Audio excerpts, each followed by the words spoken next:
ನನ್ನ ಹೆಸರು ಮುತ್ತುರಾಜ, ಮನೆಯ ದೊಡ್ಡಣ್ಣ. ಮುತ್ತುರಾಜನಿಗೆ ಯಾವಾಗಲೂ ಒಂದೇ ಒಂದು ಕನಸಿರುತ್ತೆ, ಮನೆ ಯಾವಾಗಲೂ ತುಂಬ ಖುಷಿಯಾಗಿರಬೇಕು, ನೆಮ್ಮದಿಯಾಗಿರಬೇಕು, ತಮ್ಮಂದರು ತುಂಬ ನೆಮ್ಮದಿಯಿಂದ 3 ಹೊತ್ತು ಊಟ ಮಾಡಿಕೊಂಡು ನಗ್ನಗ್ತಾ ಖುಷಿಯಾಗಿರಬೇಕು ಅನ್ನೋ ಒಂದೇ ಒಂದು ಆಸೆ ಮುತ್ತುರಾಜನಿಗೆ. ಸೊ ಮನೆಯಲ್ಲಿ ತುಂಬ ಸಮಸ್ಯೆಗಳಿದ್ರು ಒಂದಲ್ಲ ಒಂದಿನ ಒಳ್ಳೆ ಟೈಮು, ಒಳ್ಳೆ ದಿನ ನಮಗೂ ಬರುತ್ತೆ ಅಂತ ಒಂದು ಆಶಾಭಾವನೆ ಇಟ್ಕೊಂಡಿರುವಂಥ ಒಬ್ಬ ವ್ಯಕ್ತಿ ಅಂದರೆ ನಾನು ಮುತ್ತುರಾಜ, ನನ್ನ 2ನೇ ತಮ್ಮ. ಏನೋ ಒಂದು ಒಳ್ಳೇದು ಮಾಡ್ತಾನೆ ಕಾಯೋಣ ಅನ್ನೋ ಒಂದು ಪೇಷನ್ಸ್ ಇಟ್ಕೊಂಡಿರ್ತಾನೆ ಯಾವಾಗಲೂ.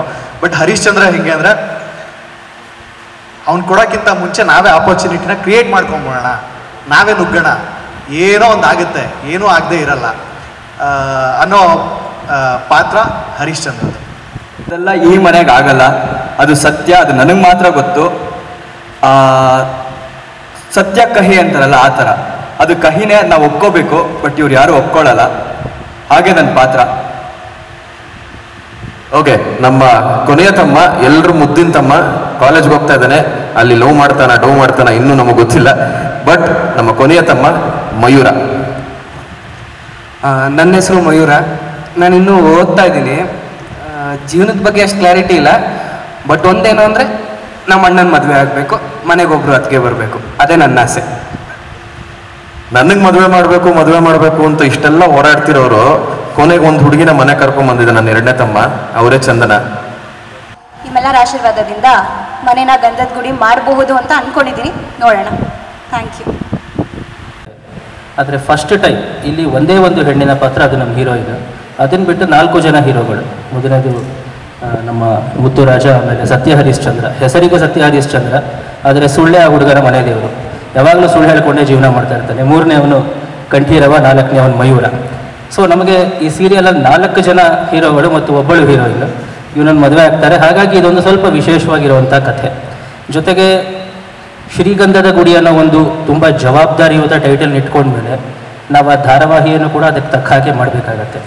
ಆ ಥರದಕ್ಕೆ ನಮ್ಮ ಕಲರ್ಸ್ ಕನ್ನಡ ವಾಹಿನಿಯ ಕ್ರಿಯೇಟಿವ್ ಟೀಮ್, ಹಾಗೆ ನಮ್ಮ ಆರ್ಟಿಸ್ಟ್ಗಳು, ನಮ್ಮ ನಿರ್ದೇಶಕರು ಎಲ್ಲರೂ ಕೂಡ ಸಪೋರ್ಟ್ ಮಾಡಿದ್ದಾರೆ. ಇದೇ ಅಕ್ಟೋಬರ್ 6ರಿಂದ 8 ಗಂಟೆಗೆ ಬರುತ್ತೆ.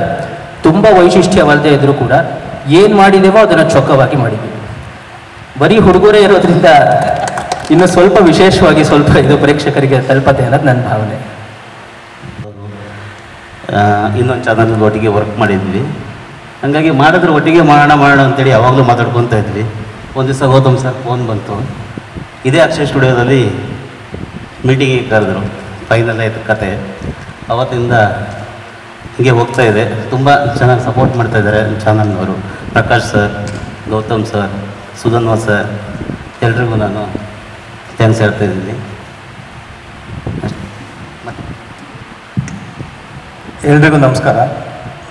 ಹೆಣ್ಣನ್ನು ತಾಯಿಗೆ ಹೋಲಿಸ್ತೀವಿ, ಹೆಂಡತಿ ಅನ್ಕೋತೀವಿ, ಅತ್ತಿಗೆ ಅಂತೀವಿ. ನೀವೆಲ್ಲ ನೋಡಿದ್ಕೊಳ್ಳಿ ಏನನ್ಸುತ್ತೆ, ನೀವು ಪ್ರಮೋ ನೋಡಿದಾಗ ನಿಮಗೆಲ್ಲ ಅನಿಸುತ್ತೆ, ಓ ಇದು ಇವ್ರು 4 ಜನ ಅನ್ಯೋನ್ಯವಾಗಿದ್ದಾರೆ, ಈ ಹೆಣ್ಮಗು ಬಂದು ಏನೋ ಇದು ಗಬ್ಬೆ ಬರೆಸ್ಬಿಡ್ತಾಳೆ ಅಂತ. ಅದೇ ಈ ಕತೆ ಟ್ವಿಸ್ಟು. ನನಗೆ ತುಂಬ ಇಷ್ಟ ಆಗಿದ್ದು ಅದೇ ಪಾಯಿಂಟು. ಆ ಹೆಣ್ಮಗು ಬಂದು ಆ ಮನೆಗೆ ಎಷ್ಟೋ ದೊಡ್ಡ ಕಡಿಮೆ ಖರ್ಚಲ್ಲಿ ದೊಡ್ಡ ಮನೆ ಕಟ್ಟಬೇಕು ಅಂತಿದ್ದವಳು ಒಂದು ಬಿದ್ದು ಹೋಗ್ತಾ ಇರೋ ಮನೆಗೆ ಬರ್ತಾಳೆ.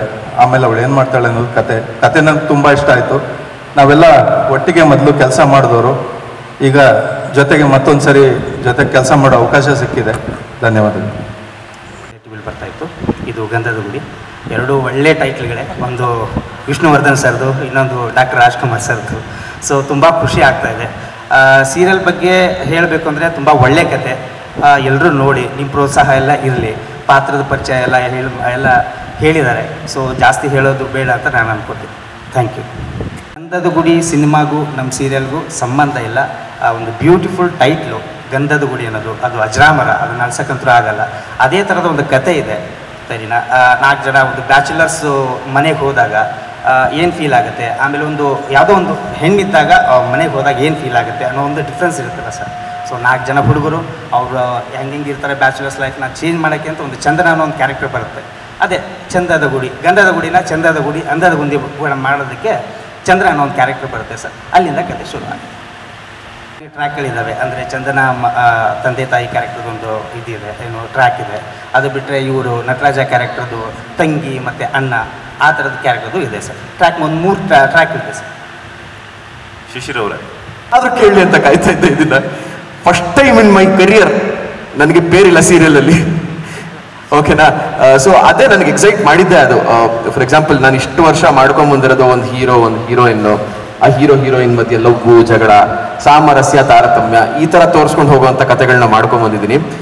ಏನಕ್ಕೆ ಗಂಧದ ಗೂಡಿ ಅಂತ ಬಂದಿದ್ದೆ ಇದಕ್ಕೆ, ಬಿಕಾಸ್ ತುಂಬಾ ಕನ್ವೆನ್ಷನಲ್ ಸಬ್ಜೆಕ್ಟ್ ಇದು. ಇಲ್ಲಿ 4 ಜನ ಲೀಡ್ಗಳಂತ ಆಗ್ತಾರೆ, ಅಪ್ಪನೂ ಒಂದು ಮುಖ್ಯವಾಗಿ ಪಾತ್ರವನ್ನು ವಹಿಸ್ತಾರೆ. ಅದೆಲ್ಲದನ್ನು ಮೀರಿ ಮನೆ ಒಂದು ಪಾತ್ರ ವಹಿಸುತ್ತೆ. ಸರ್ ಕೇಳಿದ ಹಾಗೆ ಗಂಧದ ಗುಡಿ ಏನಕ್ಕೆ ಅಂತ ಕೇಳಿದ ಹಾಗೆ, ಮನೆಗೆ ನಾವು ಗಂಧದ ಗುಡಿ ಅಂತ ಏನಕ್ಕೆ ಹೆಸರಿಟ್ಟಿದೀವಿ ಅಂದ್ರೆ, ಆ ಗಂಧದ ಗುಡಿಗೆ ತದ್ವಿರುದ್ಧವಾಗಿರುತ್ತೆ ನಮ್ಮ ಮನೆ. ಸೊ ಆ ಮನೆಯನ್ನ ನಿಜವಾಗ್ಲೂ ಗಂಧದ ಗುಡಿ ಮಾಡಕ್ಕೆ ಇವಳು ಏನಕ್ಕೆ ಬರ್ತಾಳೆ ಅನ್ನೋದೇ ಒಂದು ಕಥೆ ಆಗಿರುತ್ತೆ. ಸೊ ಫಸ್ಟ್ ಟೈಮ್ ನನಗೆ ಪೇರಿಲ್ಲ ನಿಮ್ಗೆ ಅಂತ ಹೇಳಿದಾಗ, ಇಲ್ಲಿ ಇವನು ಯಾವ ತರ ಇರ್ತಾನೆ ಅಂದ್ರೆ, ಮನೆಯಲ್ಲಿ ನಿಮ್ ತಾಯಿ ಯಾವ ತರ ಇರ್ತಾರೆ, ನಿಮ್ಮೆಲ್ಲರೂ ತಾಯಿಂದಿರು, ನನ್ನ ತಾಯಿ ಯಾವ ತರ ಇರ್ತಾರೆ, ತಮ್ಮಂದಿರನ್ನ ತನ್ನ ಸ್ವಂತ ಮಕ್ಕಳಂತೆ ಅವ್ರನ್ನ ಜೋಪಾನವಾಗಿ ಕಾಪಾಡಿಕೊಂಡು ಅವರು ಚೆನ್ನಾಗಿ ಬೆಳೆದು ಯಶಸ್ಸು ಕಾಣಬೇಕು ಅನ್ನೋ ಒಂದೇ ಒಂದು ಯೋಚನೆ ಮಾತ್ರ ಅವನಿಗಿರುತ್ತೆ. ಅದು ಬಿಟ್ಟು ಬೇರೆ ಏನೂ ಆಲೋಚನೆ ಇರಲ್ಲ. ಹಾಗಾಗಿ ಅವನಿಗೆ ಯಾವುದೇ ರೀತಿಯಾದಂಥ ಲವ್ ಅಟ್ರಾಕ್ಷನ್ ಈ ಥರದ್ದು ಯಾವುದೂ ಇರಲ್ಲ. ಅದೊಂದೇ ಒಂದು ಗುರಿ ಆಗಿರುತ್ತೆ ಅಷ್ಟೇ. ಅಂದ್ರೆ ಇಡೀ ಸೀರಿಯಲ್ ಸಿಂಗಲ್ ಸಿಂಹ ಆಗ್ತಾರ ಹೇಳಕ್ಕಾಗಲ್ಲ ಸರ್, ಒಂದು ಸಿಮ್ಮಿಡಿ ಬರ್ಬೋದು ಮುಂದಕ್ಕೆ, ಗೊತ್ತಿಲ್ಲ ನಂಗೆ. ಶಿಶಿರ್ ಇಲ್ಲಿ ತ್ಯಾಗರಾಜಗೆ ನಮಸ್ತೆ ಸರ್. ನಮಸ್ತೆ. ಮುತ್ತುರಾಜ್ ನಿಮ್ಮ ಕ್ಯಾರೆಕ್ಟರ್. ಹಾ ಸರ್. ಹಾ, ತ್ಯಾಗರಾಜ್ ಆಗಿ ಪಾತ್ರ ನಿರ್ವಹಿಸ್ತಾ ಇದ್ದೀರಾ ಅಂತ ಹೇಳ್ಬೋದು ಸರ್. ಹೌದು, ಮೋಸ್ಟ್ಲಿ ಕನ್ನಡ ಸಿನಿಮಾದ ತ್ಯಾಗರಾಜ ರಮೇಶ್ ಅರವಿಂದ್ ಸರ್ ಅಂತ ಹೇಳ್ತಾರೆ. ಈಗ ಟೆಲಿವಿಷನ್ ಅಲ್ಲಿ ಸೀರಿಯಲ್ ಮುಂದೆ ಟೆಲಿಕಾಸ್ಟ್ ಆದ್ಮೇಲೆ ತ್ಯಾಗರಾಜ ಮುತ್ತುರಾಜ ಅಂತ ಹೇಳ್ಬೋದು. ಅವನ ಪಾತ್ರನೇ ಆಗಿದೆ ಸರ್. ಮನೆಗೋಸ್ಕರ, ಕುಟುಂಬಕ್ಕೋಸ್ಕರ, ತಮ್ಮಂದಿರಿಗೋಸ್ಕರ, ಅವ್ರ ಖುಷಿಗೋಸ್ಕರ ತನ್ನ ಎಲ್ಲವನ್ನೂ ತ್ಯಾಗ ಮಾಡುವಂತ ಪಾತ್ರನೇ ಮುತ್ತುರಾಜನ್ ಪಾತ್ರ. ಸೊ ಅವನು ಹಂಗೆ ಇರ್ತಾನ ಅವನು. ನನಗೆ ಆಕ್ಚುಲಿ ಈ ಕತೆ ತಗೊಂಬಂದಾಗ ಚಾನಲ್ ಪ್ರಕಾಶ್ ಸರ್ ಹೇಳಿದ್ದೆ, ಈ ಒಂದು ಪಾತ್ರ ನಿಮ್ಮ ಒಂದು ನೇಚರ್ ಏನಿದೆ, ನಿಮ್ಮ ಒಂದು ವ್ಯಕ್ತಿತ್ವ ಏನಿದೆ, ಅದಕ್ಕೆ ಟೈಲರ್ ಮೇಡ್ ಪಾತ್ರ. ಹಾಗಾಗಿ ನಿಮ್ಮನ್ನು ಬಿಟ್ಟು ಬೇರೆ ಆಪ್ಷನ್ಸೇ ಇಟ್ಕೊಂಡಿಲ್ಲ ನಾವು ಅಂತ ಪ್ರೊಡ್ಯೂಸರ್ಸ್ ಆಗಿರ್ಬೋದು, ಪ್ರಕಾಶ್ ಸರ್ ಆಗಿರ್ಬೋದು ಹೇಳಿದ್ರು. ಬಿಕಾಸ್ ಬಿಗ್ ಬಾಸ್ ಅಲ್ಲಿ ನನ್ನ ವ್ಯಕ್ತಿತ್ವ ನೋಡಿಕೊಂಡು ಇದೇ ರೀತಿ ನಿಮ್ಮ ಒಂಚೂರು ಒಂದು ಸಾಮರ್ಥ್ಯ ಇದೆ ನಿಮ್ಮ ಪಾತ್ರಕ್ಕೂ ನಿಮಗೂ ಅಂತ ಹೇಳಿ ಕೊಟ್ಟಂತ ಪಾತ್ರ. ಸೊ ತ್ಯಾಗರಾಜ ಅಂತ ಆಗ್ಬೋದು.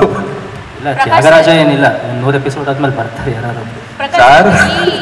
ಸೀರಿಯಲ್ಗೂ ಮತ್ತೆ ಮನೆಗೂ ರಿಯಾಲಿಟಿ ಇದೆ ಅಂತ ಅನ್ಸುತ್ತೆ. ಯಾಕಂದ್ರೆ ಒಬ್ಬ ತಮ್ಮ ಗ್ಯಾರೇಜಲ್ಲಿ ವರ್ಕ್ ಮಾಡ್ತಾರೆ, ಒಬ್ಬ ತಮ್ಮ ಕಾರ್ ಡ್ರೈವರು, ಇನ್ನು ದೊಡ್ಡ ಅಣ್ಣ ಅಂತೂ ದುಡಿತಾನೆ ಇರ್ತಾರೆ. ಸೊ ಮನೆ ಬ್ಯಾಚುಲರ್ ಇದ್ದಾಗ ಮನೆ ಗಲೀಜಾಗಿರೋದು ಓಕೆ, ಕದ ಸರಿ ಇಲ್ಲ, ಮತ್ತೆ ನೆಲ ಸರಿ ಇಲ್ಲ, ಇದೆಲ್ಲ ದುಡಿಯೋ ಮಕ್ಕಳಿಗೆ ರಿಯಾಲಿಟಿ ಇದೆಯಾ ಮೇಡಮ್? ಅಷ್ಟೊಂದು ನೀಟಾಗಿರಲ್ಲ ಅಂತ. ಗಲೀಜಂದ್ರೆ ತುಂಬಾ ಗಲೀಜಲ್ಲ. ಒಂದು ನೀಟ್ ನೋಡ್ಲಿಲ್ಲ ನಾವು. ಕದ ಕಿತ್ತೋಗುತ್ತೆ, ಫ್ಯಾನ್ ಕಿತ್ತೋಗುತ್ತೆ. ದುಡಿಯೋ ಮಕ್ಳು ಯಾರಾದ್ರೂ ಒಳ್ಳೆ ಫ್ಯಾನ್ ಇಟ್ಕೊಂಡಲೆ, ಹಳೆ ಕಾಲದ ಫ್ಯಾನ್ ಇಟ್ಕೊಂಡಿರ್ತಾರ? ಅಂದ್ರೆ ತೀರಾ ಬಡತನ ತರ ತೋರಿಸಿದಿರ ನೀವು, ಏನೂ ಇಲ್ಲ ಅನ್ನೋ ತರ. ಹಾ ಮೇಡಮ್, ಅದಕ್ಕೊಂದು ಕಾರಣ ಇದೆ. ಏನಂದ್ರೆ ಕಥೆ ಪ್ರಕಾರ ಇವ್ರಿಗದು ಅವ್ರ ತಂದೆ ಕಡೆಯಿಂದ ಬಳುವಳಿಗೆ ಬಂದಿರುವಂತ ಒಂದು ಆಸ್ತಿ ಇರುತ್ತೆ. ಆ ಆಸ್ತಿ, ಆ ಮನೆ ಲಿಟಿಗೇಷನ್ ಎಲ್ಲಿರುತ್ತೆ. ಅದಕ್ಕೆ ಏನೇ ಒಂದು ಹೊಸದಾಗಿ ಪೇಂಟ್ ಮಾಡೋದಾಗ್ಲಿ, ಏನೋ ಒಂದು ಹೊಸದಾಗಿ ಏನೋ ಒಂದು ಐಟಮ್ ತರೋದಾಗ್ಲಿ ಮಾಡಿದ್ರೆ, ಅದೇ ಹೇಳಿದ್ರೆ ನಟರಾಜ ಅನ್ನೋ ಒಂದು ತಂಗಿ ಕ್ಯಾರೆಕ್ಟರ್ ಮತ್ತೆ ಒಂದು ಅಣ್ಣನ ಕ್ಯಾರೆಕ್ಟರ್ ಇದೆ, ಅದು ಬಂದು ಜಗಳ ತೆಗಿತಾ ಇರುತ್ತೆ. ಅದು ಮುಂದೆ ಹೋಗ್ತಾ ಗೊತ್ತಾಗುತ್ತೆ. ಪರೀಕ್ಷೆ ಸರ್, ನಿಮಗೆ ಈ ಪ್ರಶ್ನೆ ನಿಮಗೆ ಮತ್ತು ಸಕ್ರೆಬೆಲ್ ಶ್ರೀನಿವಾಸ್ ಅವ್ರಿಗೆ. ರವಿ, ಇವನು ದಾರಿ ತಪ್ಪಿದ ಮಗ, ಅವನು ಯಾವಾಗಲೂ ರೆಬಲ್ ಸ್ಟಾರ್, 3ನೇ ಅವನು. ಕೊನೆ ಅವನು ತುಂಬ ಸಿಂಪಲ್, 3 ಜನ ಅಣ್ಣಂದ್ರೆ ಚೆನ್ನಾಗಿದ್ರೆ ಸಾಕು ಅನ್ನೋ ಥರ. ಸೊ ನಮಗೆ ಒಂದು ಸೀರಿಯಲಲ್ಲಿ ನೋಡಿ, ಒಬ್ಬ ಹೀರೋ ಒಂದು ಕೋಪಿಷ್ಟ ಆಗಿರ್ತಾನೆ ಅಥವಾ ಸೌಮ್ಯ ಸ್ವರೂಪಿ ಆಗಿರ್ತಾನೆ. ಇಲ್ಲಿ ನಮಗೆ 4 ಪಾತ್ರದ ಹೆಚ್ಚು ಕಮ್ಮಿ ನವರಸಗಳು ಬಂದಾಗ ಆಗ್ಬಿಡುತ್ತೆ.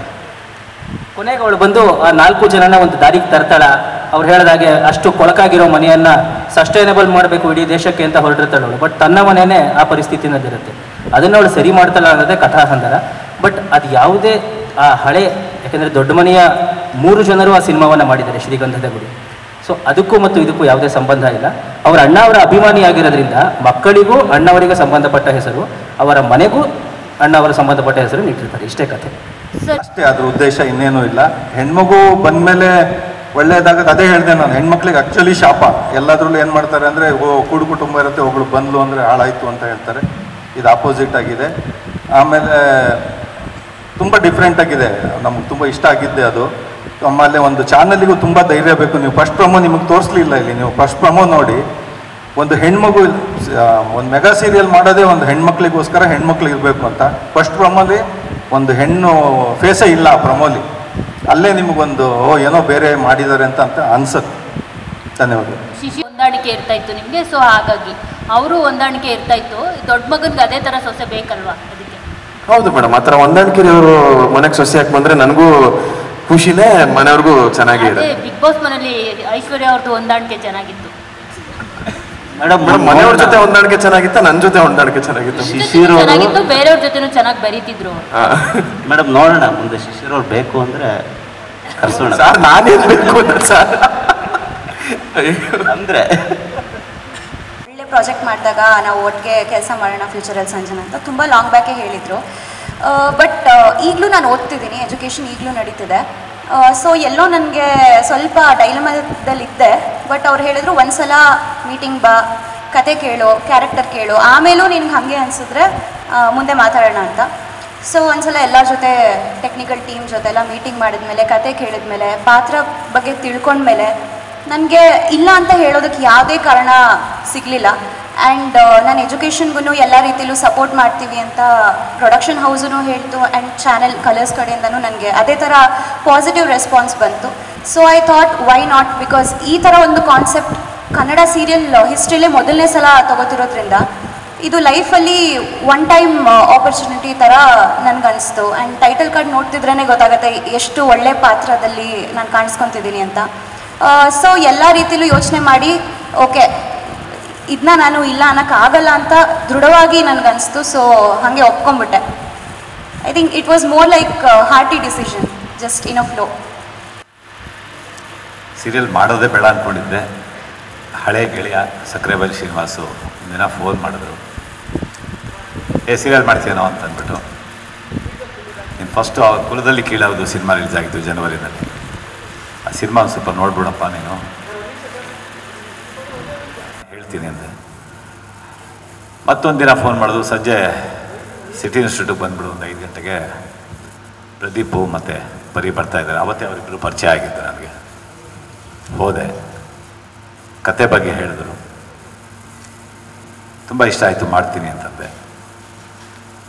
ಭಾಳ ನಾನು ಇದುವರೆಗೂ ಮಾಡದೇ ಇರೋಂಥ ಒಂದು ಪಾತ್ರ, ಯಾವುದಕ್ಕೂ ತಲೆ ಕೆಡಿಸ್ಕೊಳ್ಳಲ್ಲ. ಅಣ್ಣ ಅವರ ಕಟ್ಟಾಭಿಮಾನಿ ಆಗಿರೋದ್ರಿಂದ ಅವರ ಚಿತ್ರದ ಹೆಸರು ಮತ್ತು ಅವರ ಚಿತ್ರದಲ್ಲಿ ಬರುವಂಥ ಪಾತ್ರದ ಹೆಸರುಗಳನ್ನ ನಾನು 4 ಮಕ್ಕಳಿಗೆ ಇಟ್ಟಿರ್ತೀನಿ. ಸೊ ಯಾವಾಗ ನೋಡಿದ್ರು ಕುಡಿಯೋದು, ಒಂಥರ ಬೇಜವಾಬ್ದಾರಿ ಮನುಷ್ಯ, ಯಾವುದಕ್ಕೂ ಸ್ಪಂದಿಸಲ್ಲ.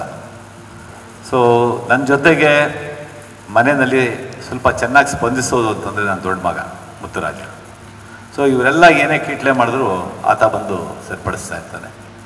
ಭಾಳ ಒಳ್ಳೆ ಕ್ಯಾರೆಕ್ಟ್ರು ನನಗೆ 14 ವರ್ಷ ಆದಮೇಲೆ ಸಿಕ್ತು. ಏಕೆಂದರೆ ನನ್ನ ಮೆಂಟಾಲಿಟಿಗೆ ಸೀರಿಯಲ್ ಆಗಲ್ಲ ಅಂತಲೇ ಬಿಟ್ಬಿಟ್ಟಿದ್ದೆ. ಸುಮಾರು ಆಫರ್ಸ್ ಬಂತು, ಆಗಲ್ಲ ಅಂತ ಬಿಟ್ಬಿಟ್ಟಿದ್ದೆ. ಒಂದು ಗೆಳೆತನಕ್ಕೆ ಕಟ್ಟು ಬಿದ್ದು ಈ ಸೀರಿಯಲ್ ಒಪ್ಕೊಂಡೆ. ಸೊ ಕ್ಯಾರೆಕ್ಟರ್ ತುಂಬ ಚೆನ್ನಾಗಿದೆ, ಎಂಜಾಯ್ ಮಾಡ್ತಾಯಿದ್ದೀನಿ, ಚೆನ್ನಾಗಿ ಬರುತ್ತೆ ಅಂತ ಅಂದ್ಕೊಂಡಿದ್ದೀನಿ. ನಮಸ್ಕಾರ. ಫ್ಲ್ಯಾಶ್ ಬ್ಯಾಕು ಮುಂದೆ ಮುಂದೆ ಹೋಗ್ತಾ ಹೋಗ್ತಾ ಮೊದಲನೇ ಹೆಂಡತಿ, ಎರಡನೇ ಹೆಂಡತಿ, ಅವರೇ ಹೇಳಿದ್ರಲ್ಲ ಇಬ್ಬರು ಹೆಂಡತಿ ಅಂತ ಹೋಗ್ತಾ ಹೋಗ್ತಾ ಓಪನ್ ಆಗಿ ಒಂದೊಂದೇ ಈರುಳ್ಳಿ ಲೇಯರ್ ಥರ ಒಂದೊಂದೇ ಓಪನ್ ಆಗ್ತಾ ಹೋಗುತ್ತೆ ಸರ್. ನಮ್ಮ ಕಂಟೆಂಟ್ ಹೆಡ್ ಬಂದುಬಿಟ್ಟು ಗೌತಮ್ ಅವರು ಚಾನಲಿಂದ. ಅವರಂತೂ ಪ್ರತಿ ದಿವಸ ನಾವು ಮಿಸ್ ಆಗ್ಬೋದು ಸೆಟ್ಟಿಗೆ, ಅವರಂತೂ ಒಂದು ದಿವಸನೂ ಮಿಸ್ ಇಲ್ಲ ಗೌತಮ್ ಅವರು.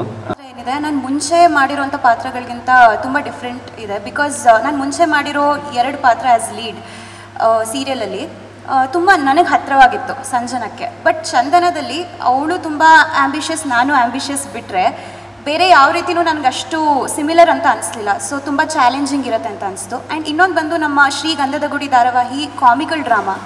So it's not like any other normal serial, ಬರೀ ಡ್ರಾಮಾ ಇಲ್ಲ, ಕಾಮಿಕಲ್ ಡ್ರಾಮಾ ಇರೋದ್ರಿಂದ ಕಾಮಿಡಿ ಟೈಮಿಂಗ್ಸ್ ಎಲ್ಲ ತುಂಬ ಮುಖ್ಯ ಆಗುತ್ತೆ. ನಾನು ಪರ್ಸ್ನಲಿ ಕಾಮಿಕಲ್ ಕ್ಯಾರೆಕ್ಟರ್ಸ್ ಮಾಡಿಲ್ಲ ಆ್ಯಸ್ ಅನ್ ಆ್ಯಕ್ಟರ್. ಸೊ ಇಲ್ಲಿ ಅದು ನನಗೆ ಒಂದು ಚಾಲೆಂಜ್ ಇರುತ್ತೆ, ಜನರ ಮನಸ್ಸು ಗೆಲ್ಲಕ್ಕೆ ಇನ್ ಕಾಮಿಡಿ ಸ್ಟ್ರೀಮ್ ಆಲ್ಸೋ ಅಂತ ನನಗನ್ನಿಸ್ತು. ದಟ್ ಈಸ್ ಅನದರ್ ರೀಸನ್ ಈ ಪ್ರಾಜೆಕ್ಟ್ ನಾನು ಯಾಕೆ ಒಪ್ಕೊಂಡೆ ಅಂತ. ಬಟ್ ನನಗೆ ಆ ಪಾತ್ರದ ಒಳಗೆ ಇಳಿಯೋದಕ್ಕೆ ಸ್ಟಾರ್ಟಿಂಗಲ್ಲಿ ಸ್ವಲ್ಪ ಕಷ್ಟ ಆಗ್ತಿತ್ತು. ಆ್ಯಕ್ಚುಲಿ ಪ್ರಕಾಶ್ ಸರು ಹೇಳ್ತಿದ್ರು ನನಗೆ, ಇದು ಕಾಮಿಕಲ್ ಡ್ರಾಮಾ, ಸೊ ನೀವು ಸ್ವಲ್ಪ ಓವರ್ ಆ್ಯಕ್ಟಿಂಗ್ ಮಾಡೋ ಕಡೆ ಮಾಡಬೇಕಾಗತ್ತೆ, ನೀವೆಲ್ಲ ಕಡೆ ಸಟಲ್ಲಾಗಿ ನಾನು ನ್ಯಾಚುರಲಾಗಿ ಮಾಡ್ತೀನಿ ಅಂದರೆ ಆಗಲ್ಲ, ಸ್ವಲ್ಪ ಡಯಲಾಗ್ ಮಾಡಬೇಕಾಗತ್ತೆ, ಆ ಇನ್ಹಿಬಿಷನ್ಸಿಂದ ಹೊರಗೆ ಬರಬೇಕಾಗತ್ತೆ ಅಂತ. ಅದಾದಮೇಲೆ ಇವ್ರು ಹೇಳ್ಕೊಟ್ಟಿರೋದ್ರಲ್ಲಿ ಒಂದು ಅರ್ಧ ಮಾಡೋಕ್ಕೆ ಟ್ರೈ ಮಾಡಿದ್ದೀನಿ. ಔಟ್ಪುಟ್ ಎಲ್ಲ ಚೆನ್ನಾಗಿ ಬಂದಿದೆ ಅಂತ ಸುಮಾರು ಜನ ನೋಡಿದವ್ರು ಹೇಳ್ತಾ ಇದ್ದಾರೆ. ಸೊ ಈಗರ ಕಾಯ್ತಿದ್ದೀನಿ ಹೇಗಿರುತ್ತೆ ರೆಸ್ಪಾನ್ಸು ಆಲ್ ಓವರ್ ಕರ್ನಾಟಕ ಅಂತ. ಪ್ರೋಮೋ ತುಂಬ ಚೆನ್ನಾಗಿ ರೀಚ್ ಆಯಿತು. ನಮ್ಮ ಸೆಕೆಂಡ್ ಪ್ರೋಮೋ ಆಲ್ಮೋಸ್ಟ್ 58 ಲಕ್ಷ ಜನ ನೋಡಿದ್ದಾರೆ ಇನ್ಸ್ಟಾಗ್ರಾಮಲ್ಲಿ. ಆ ಥರ ನಾನು ಎಕ್ಸ್ಪೆಕ್ಟೇ ಮಾಡಿರಲಿಲ್ಲ ಅಷ್ಟು ರೀಚ್ ಆಗುತ್ತೆ ಅಂತ. So ಈಗಲಿ waiting. ಆ್ಯಂಡ್ ನಿಮ್ಮೆಲ್ಲರ ಬೆಂಬಲ ಮುಂಚೆಯಿಂದನೂ ಇದೆ, ಮುಂದೆನೂ ಬೇಕು. Thank you so much. ಹಾಂ, ಆ ಥರ ಅಯ್ಯೋ ಇಲ್ಲ ಇಲ್ಲ, ಅದು ಅವ್ರು ಕಾಲೇಜ್ ಸ್ಟೂಡೆಂಟ್ ಆಗಿರ್ತಾರೆ, ಹೇಳ್ಬೋದು ಮಾಡಿಸ್ಬಿಡಿ ಸರ್. ಓಕೆ, ಆಮೇಲೆ ನಿಮ್ಗೆ ಫೋನ್ ಮಾಡ್ತೀನಿ ಎಲ್ಲ